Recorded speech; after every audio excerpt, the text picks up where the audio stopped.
Olá, querido estudante, eu sou o professor Douglas Gomes e venho trazer física para você. O tema de agora é a temperatura, os termômetros e as escalas termométricas. Se você tem interesse nesse assunto, deixa já o seu joinha. Quer ver mais vídeos como esse? Se inscreve aqui no canal e ativa o sino das notificações para receber aviso quando tiver vídeo novo. Quer aprender física comigo num curso feito especialmente para você? Acesse meu site, professordouglasgomes.com. Agora vem comigo para a gente aprender mais essa. Observe aqui ao lado alguns termômetros. O mais comum que a sua avó utilizava era este aqui, chamado termômetro de mercúrio. Ele conseguia avaliar a sua temperatura por meio da dilatação do mercúrio. O mercúrio que está aqui dentro deste fino tubo, à medida que a temperatura aumenta, ele vai dilatando e com isso se dava um valor para a sua temperatura para saber se você estava com febre ou não. Agora, por que são necessários esses equipamentos para poder medir a sua temperatura? Hoje em dia é mais comum o termômetro digital, mas nós já vamos falar a respeito destes equipamentos. A gente precisa de um termômetro porque as nossas sensações de quente e de frio não são nada muito objetivos, né? Como assim? Uma pessoa pode encostar em um objeto e falar, eu acho que está frio, e outra pessoa encostar no mesmo objeto e falar, não, está quente. Então essa história de sensação térmica não é algo muito confiável. Mas o que é temperatura? Eu acabei de falar para você que comumente associamos a temperatura à sensação de quente e frio. Contudo, é necessária uma definição mais objetiva para que se possa definir temperatura como uma grandeza física. E para a gente chegar lá, a gente vai tratar do tema equilíbrio térmico. Isso está relacionado a experiências que você pode ter no seu dia a dia. Por exemplo, se você pegar dois objetos, um que esteja muito quente e outro que esteja muito frio, e os colocar juntos, isolados dentro de um recipiente, com o passar do tempo, aquele que estava muito quente vai ficando quente, depois em seguida morno, enquanto que aquele que estava muito frio vai ficando frio e também termina morno.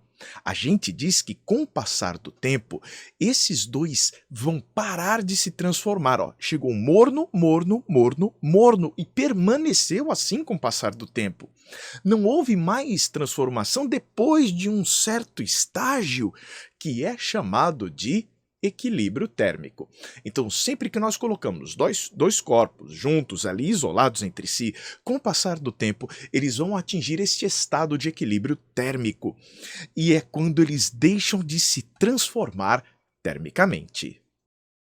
Agora, sabendo que a partir deste equilíbrio térmico as transformações térmicas param, será que já dá para definir essa tal dessa temperatura?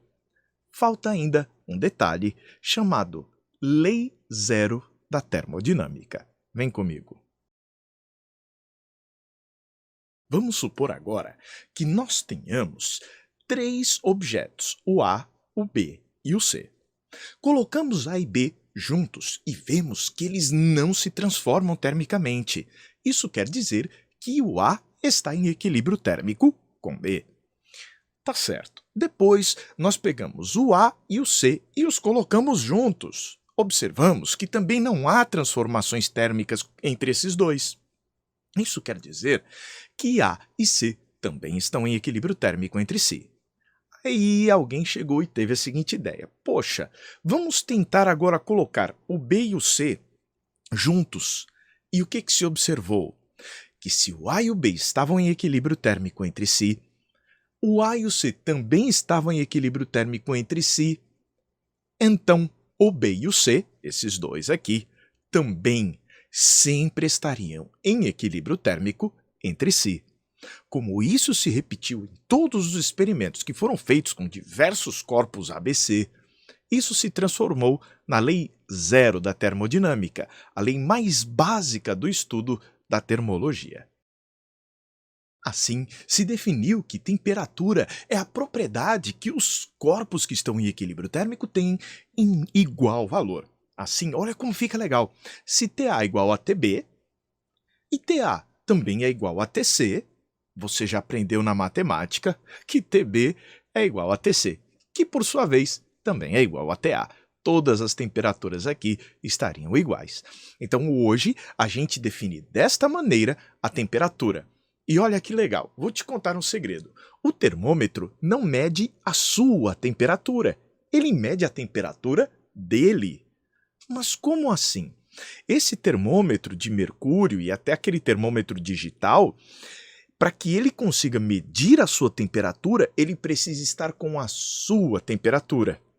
Olha só, você pega o termômetro, coloca aqui isolado o termômetro com você, espera um tempo.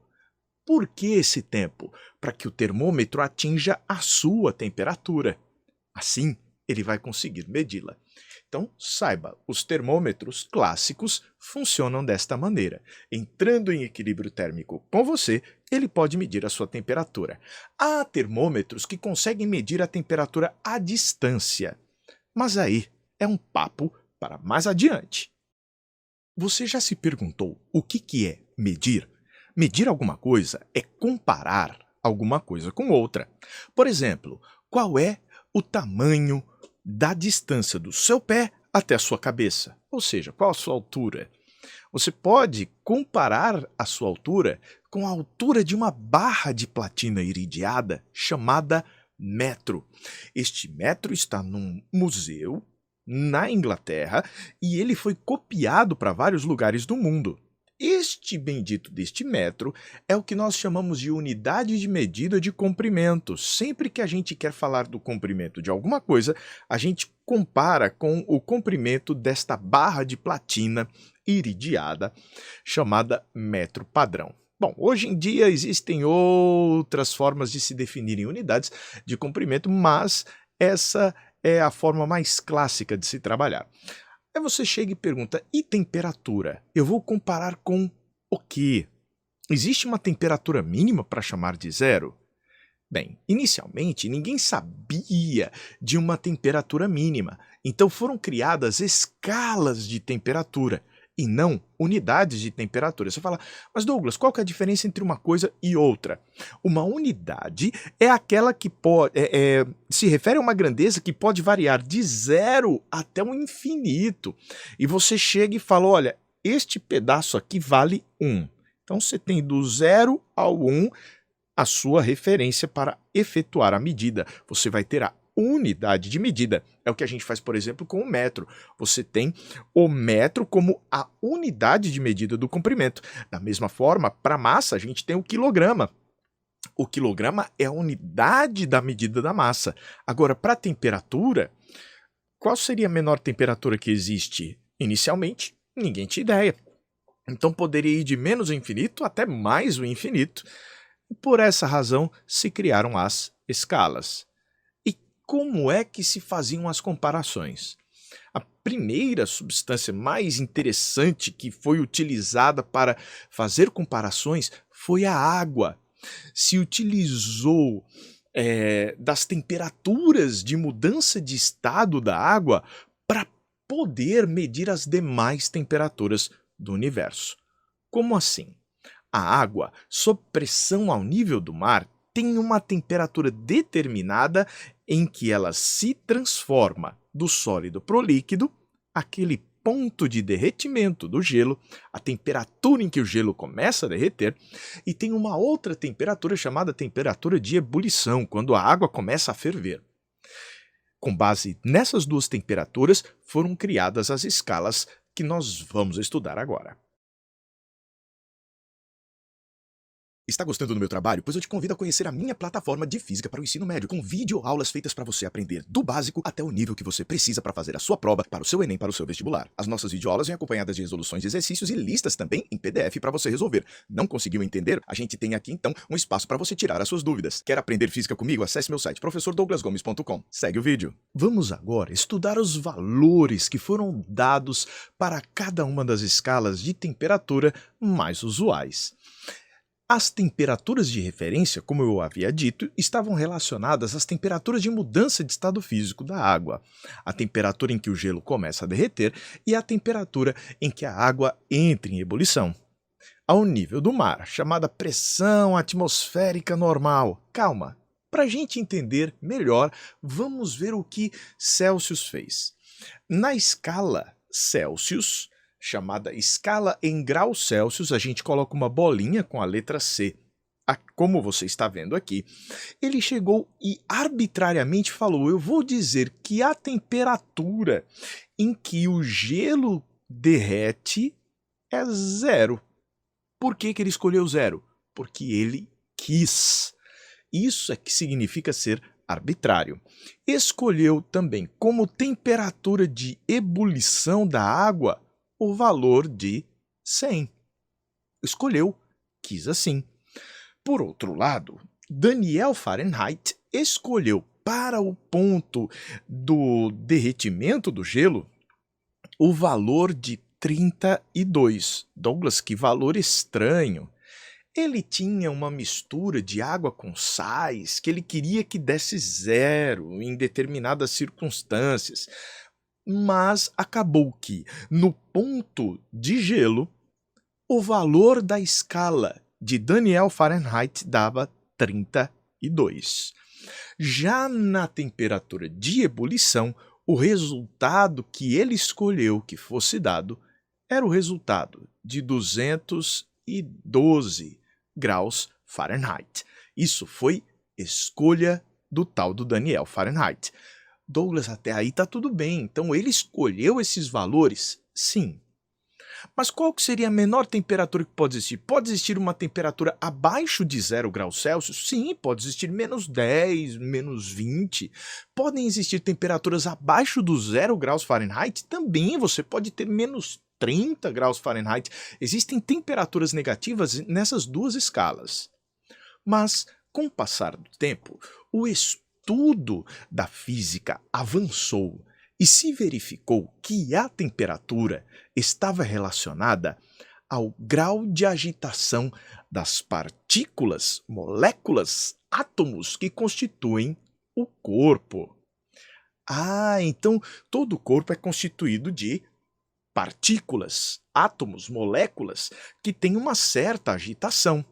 Quando aumenta a temperatura, essas partículas ficam mais agitadas. E você há de concordar comigo que, pensando em agitação, existe uma agitação mínima que seria estar parado. E a partir do estudo de gases, se verificou que as partículas estariam paradas a temperaturas bem conhecidas. A menor temperatura na escala dos graus Celsius é menos 273,15, mas a gente vai deixar menos 273, não precisamos de uma precisão muito louca. Na escala do Daniel Fahrenheit, esse valor dava cerca de menos 460 graus Fahrenheit. Isso aqui são os valores das menores temperaturas que podem existir. Corresponderiam ao estado tal em que as partículas, as moléculas que constituem os objetos, estariam paradas. Entendeu a ideia? E agitação zero. William Thomson, também conhecido como Lord Kelvin, propôs a criação de uma outra escala de temperatura. Esta escala, que ganhou o nome Kelvin, teria como valor zero a temperatura menor possível no universo. Então, bem aqui, seria o zero. Mas acontece o seguinte, ele teve a ideia de manter a graduação, a quantidade de tracinhos na escala dele igualzinha à quantidade de tracinhos da escala Celsius.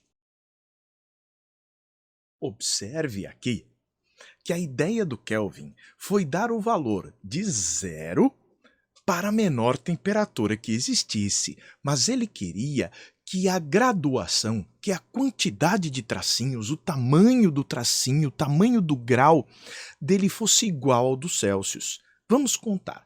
Quantos tracinhos existem de menos 273 até zero? 273. Quantos tracinhos existem de 0 até 100? 100. Então a ideia foi esta. A quantidade de tracinhos daqui para cá, 273. Então 0, 1, 2, 3, até que bem aqui, na temperatura em que o gelo começa a derreter, dá 273. Então esta foi a ideia do Kelvin. A temperatura em que o gelo derrete é 273 Kelvin. Você está vendo que eu não estou falando em grau Kelvin?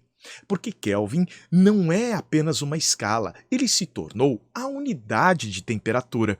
Por quê? Porque ele foi quem determinou que o valor mínimo seria zero.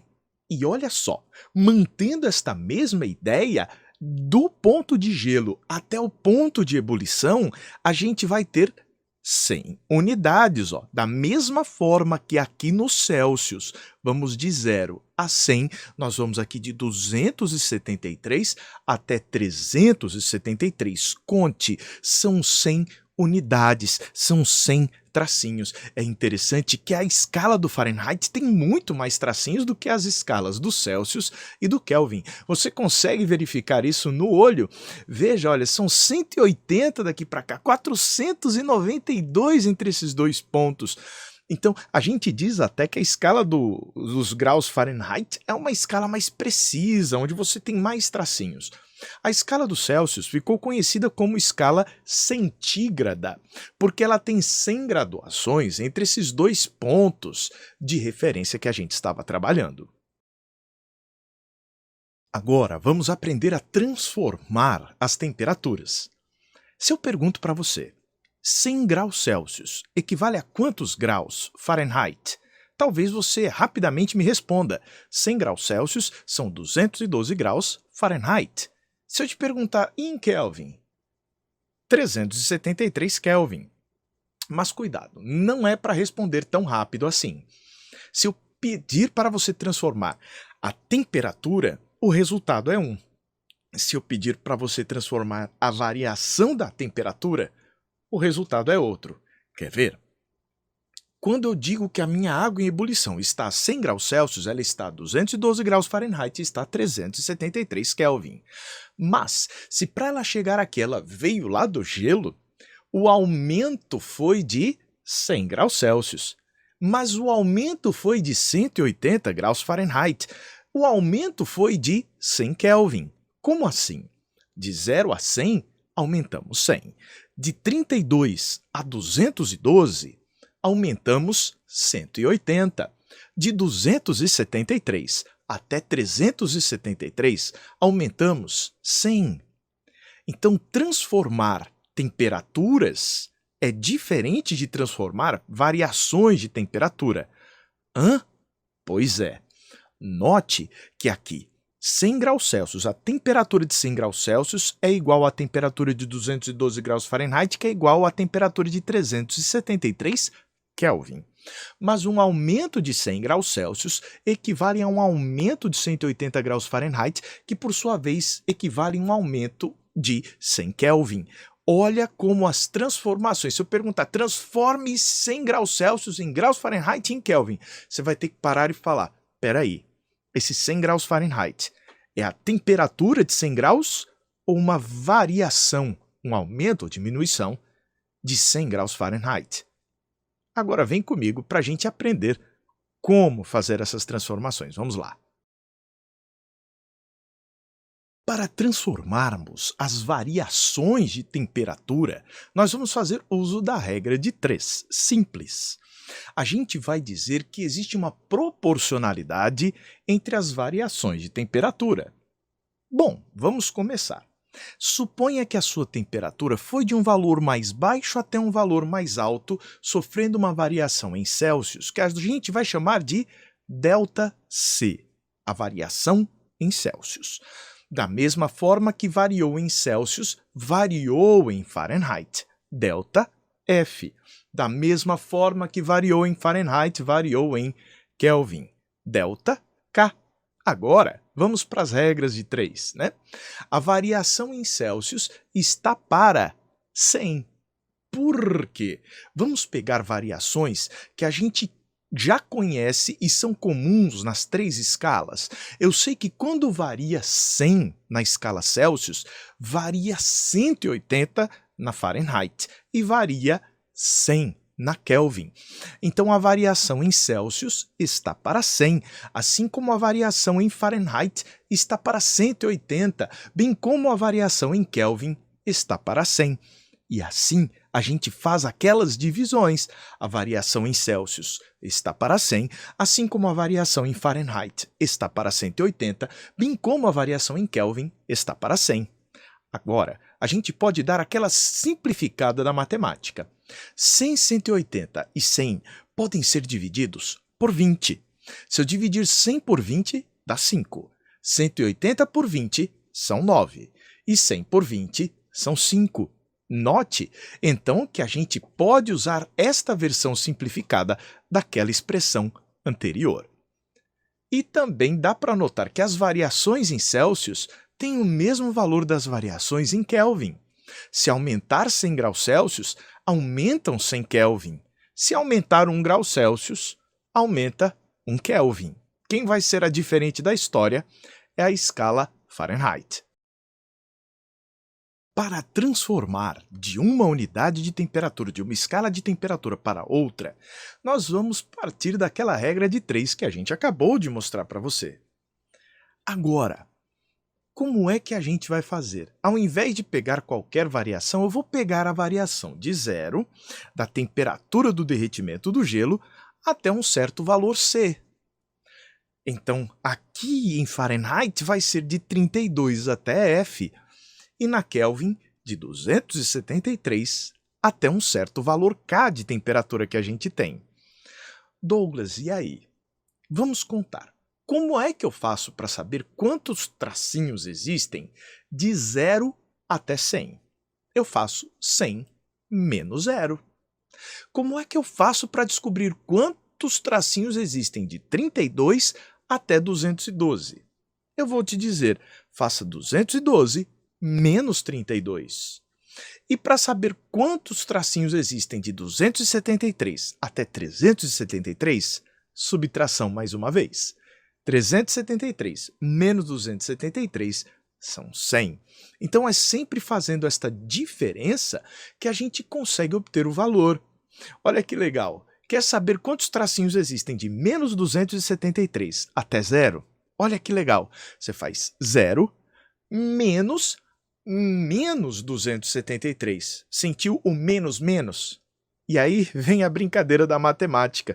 Quando eu tenho menos com menos, dá mais. Então 0 menos 273 dá mais 273. Mas na hora que você for fazer problemas, você vai ver como dá para entender isso melhor por lá. Aqui é a mesma coisa, ó. 32 menos 460, vamos colocar para ficar legal, ó. 32 menos 460 vai fornecer para a gente o resultado de 32 mais 460, que dá aqueles 492 dali. Deu para enxergar? Então você sempre pega o de cima menos o de baixo, de cima menos o de baixo, de cima menos o de baixo, que vai dar tudo certo. Bom, vamos apagar aqui para continuar nosso raciocínio. E olha que legal, pegando este ΔC, quem seria C menos 0? Então eu posso escrever que C menos 0 está para 5, assim como daqui para cá é o F menos 32. Então F menos 32 está para 9.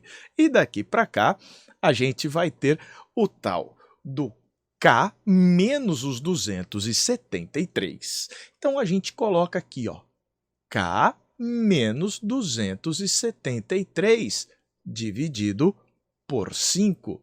Com isso, a gente ainda pode fazer uma simplificação, ó. C sobre 5 é igual a F menos 32 sobre 9, que por sua vez é igual a K menos 273 sobre 5. Com isso daqui, você já sabe como transformar temperaturas. Aqui é para transformar temperatura, e aqui com o delta, transformar variações de temperatura. E o mais importante é que você está entendendo o significado. Lembre-se, este 100 é 100 menos 0. Este 180 é 212 menos 32. E assim sucessivamente. Agora, a gente já sabe tanto transformar variações de temperatura como transformar temperaturas. Dependendo do caso, nós vamos ter uma situação diferente no próximo encontro. Nós vamos poder tratar dos termômetros com mais delicadeza e das grandezas termométricas. Como é que a gente faz para medir a temperatura com cada tipo de termômetro? Gostou dessa nossa aula? Deixe o seu joinha, quer ver mais vídeos como esse? Se inscreve aqui no canal e ativa o sino das notificações para receber aviso quando tiver vídeo novo. Quer aprender física comigo num curso feito especialmente para você? Acesse meu site, professordouglasgomes.com. Um forte abraço e até a próxima, a gente se vê.